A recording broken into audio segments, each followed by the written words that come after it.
Khamenei ಸಾವಿಗೆ ರಾಜ್ಯದಲ್ಲಿ ಪ್ರತಿಭಟನೆ ಮಾಡುವವರು ದೇಶದ್ರೋಹಿಗಳು, ನಾಲಾಯಕರು ಅಂತ ಹೇಳಿ ವಿಜಯಪುರದಲ್ಲಿ ಶಾಸಕ ಬಸನಗೌಡ ಪಾಟೀಲ್ ಯತ್ನಾಳ್ ಕಿಡಿಕಾರಿದ್ದಾರೆ. ಖಮೇನಿ ಸಾವಿಗೆ ರಾಜ್ಯದಲ್ಲಿ ಶೋಕಾಚರಣೆ, ಪ್ರತಿಭಟನೆ ವಿಚಾರದ ಕುರಿತು ಸುದ್ದಿಗಾರರೊಂದಿಗೆ ಮಾತನಾಡಿದಂಥ ಅವರು, ಭಾರತ ಎಲ್ಲಾ ದೇಶದ ಜೊತೆಗೆ ಉತ್ತಮ ಸಂಬಂಧ ಹೊಂದಿದೆ. ಈ ಯುದ್ಧದಲ್ಲಿ ನಮ್ಮದೇನು ಪಾತ್ರವಿಲ್ಲ. ನಾವು ಶಾಂತಿಯನ್ನ ಬಯಸ್ತೇವೆ. ಅಲ್ಲಿನ ಘಟನೆಗೂ ಇಲ್ಲಿಗೂ ಏನು ಸಂಬಂಧ?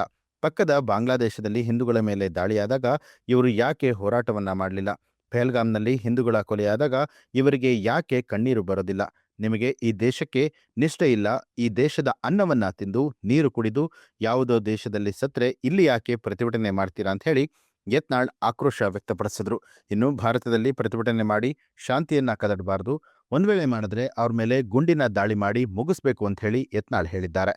ಅವರು ಭಾರತದಲ್ಲಿ ಎಲ್ಲರೂ ಅತ್ಯಂತ ಸಂತೋಷ ಶಾಂತಿಯಾಗ ರಂಜಾನ್ ಆಚರಣೆ ಮಾಡ್ತಾ ಇದ್ದಾರೆ. ಯಾವ ಧರ್ಮ ಎಲ್ಲಿ ಹುಟ್ಟಿತ್ತೋ ಅಲ್ಲೇ ಪ್ರಾರಂಭ. ಇದಕ್ಕೆ ಭಾರತ ಏನೋ ಜಾತಿ. ಭಾರತ ಎಲ್ಲ ದೇಶಗಳ ಜೊತೆ ಒಳ್ಳೆ ಸಂಬಂಧ, ಅಮೆರಿಕ ಜೊತೆನೂ ಒಳ್ಳೆ ಸಂಬಂಧ ಇದೆ, ಇಸ್ರೇಲ್ ಜೊತೆಗೂ ಸಂಬಂಧ ಇದೆ, ಇರಾನ್ ಜೊತೆಗೂ ಸಂಬಂಧ ಇದೆ. ನಮ್ದು ಇದ್ರಾಗ ಏನಿಲ್ಲ, ಭಾರತ ನ್ಯೂಟ್ರಲ್ ಇದೆ. ನಾವು ಶಾಂತಿ ಬಯಸುವುದು. ಈ ರೀತಿ ಕಾದಾಡಕತ್ತವ್ರು, ಅಲ್ಲಿ ಕಾದಾಡೋದನ್ನ ಇಲ್ಲಿ ಮೆರವಣಿಗೆ ಮಾಡುವಂಥವ್ರು ದೇಶದ್ರೋಹಿಗಳು, ಮಹಾಮೂರ್ಖರು, ನಾಲಾಯಕರು. ನಮ್ಗೇನು ಸಂಬಂಧ? ಆರಾಮ ಇದೀರಿ ಭಾರತದಾಗ, ಇರ್ರಿ. ಬಿಟ್ಟು ನೀವು ಅವರು ಅಲ್ಲಿ ಸತ್ಯದಕ್ಕೆ ಇಲ್ಲಿ ಹೇಳ್ತೀವಿ. ಮತ್ತು ಹಂಗಾದ್ರೆ ಬಂಗ್ಲಾದಲ್ಲಿ ಹಿಂದೂಗಳ ಕೊಲೆ ಆಯ್ತಲ್ಲ, ಆ ಪಹಲ್ಗಾಮದಲ್ಲಿ ನಮ್ಮ ಹಿಂದೂಗಳು ಹೊಡೆದಾಗ ನೀವು ಕಣ್ಣೀರು ಹಾಕ್ತಾರೆ. ಹಿಂದೂಗಳ ಕೊಲೆ ಆದಾಗ ನಿಮ್ಗೆ ಯಾವುದೂ ರೀತಿ ಕಣ್ಣೀರು ಬರೋದಿಲ್ಲ, ಎದೆ ಬರ್ತದೆ. ಯಾವನೋ ಎಲ್ಲೋ ಸತ್ರೆ ಇಲ್ಲಿ ಅಲ್ಲ ಅಳತೀರಿ.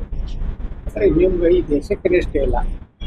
ಈ ದೇಶದ ಅನ್ನ ತಿಂದು, ಈ ದೇಶದ ನೀರು ಕೊಟ್ಟು, ಈ ದೇಶದ ಗಾಳಿ ಸೇವನೆ ಮಾಡಿ ಯಾರೋ ಯಾವುದೋ ದೇಶ ಸತ್ರೆ ಯಾವುದೂ ಅದು ದೇಶದ್ರೋಹ ಮತ್ತು ಈ ದೇಶಕ್ಕೇನೆ ಒಂದು ರೀತಿ ಮೋಸ ಮಾಡೋದು. ನ್ಯೂಸ್ ಅಲರ್ಟ್ ನಿಮ್ಮಿಂದ ನಿಮಗಾಗಿ.